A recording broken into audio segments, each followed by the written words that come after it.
This is part 2 of the Zenith hearing aid A2A model A2A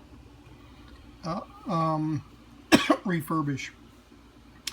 I waxed the plastic pieces and I gave some wrong information related to the missing clip.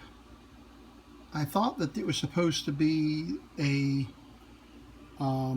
crest like shown on the battery here, but I did a little research and come to find out this clip can be used either in the back of the hearing aid or in the front of the hearing aid, and so I moved it from the back to the front, so it's complete. I thought maybe the crest was missing, but that piece is still there and it's complete. So I've polished all of the plastic. Looks really good. It's going to look nice when it's complete. And I did some work on the electrical to try to figure out what parts go where and what connectors connect to what. This wire is an unusual material. The wire is not a typical wire that you would see in a insulated or cloth insulation wire. There's a super fine little wire in there that has just corroded into nothing. So this braided battery cable had one of these ends on it, and in the other end had the 3-prong connector to it that plugged into the top of the battery right here. So the point I'm trying to make is that this is completely shot. There are several breaks along this battery cable. So what I'm going to do, what I have done, is I've cut the connectors off the ends of the battery cable, and there's a 45 volt, a ground, and a 1.5 volt connection that plugs in to the device. You can see right here, ground, 45 and 1.5 volts, and that's this side right here, and then this side is the output that goes to the earpiece. There's no connection on that pin, and then there's a ground and a audio output. So I figured all that out, sorted all that out, and so what I'm going to do is I'm going to make a new cable. I've got some wire I'm going to twist together, and I don't know how long that is, but I'll measure it, and then I'll solder on the battery connectors, both battery connectors, like you saw earlier, and reassemble all of that so it'll be complete.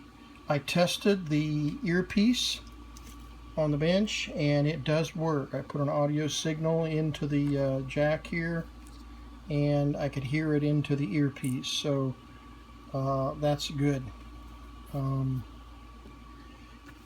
Let's see what else. Oh, I was able to remove the battery covers,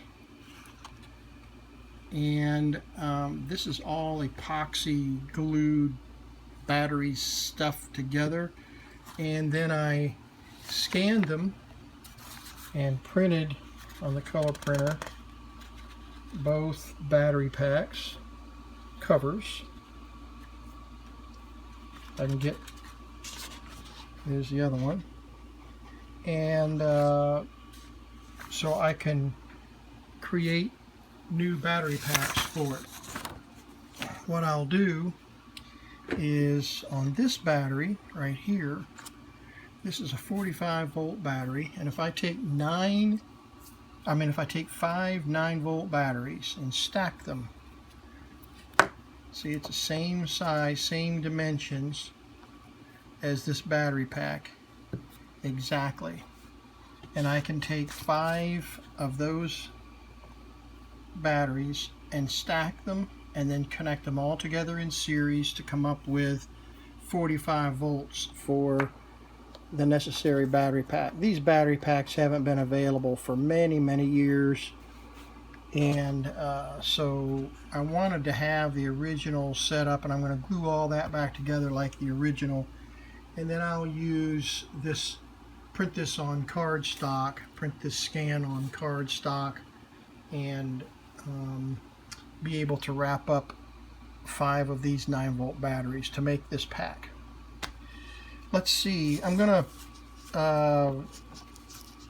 glue 2 C batteries together end to end, and then wire them in parallel so that they're still 1.5 volts. So, and I'll heat shrink that pack together and then wrap it with one of these paper wraps. Just cut that out and wrap it. So I'm trying to think what else I need to do. Once I get the battery packs working, I can test the unit out and make sure that the electronics are all right. Have no idea what I'm going to get into here. I did research the two tubes.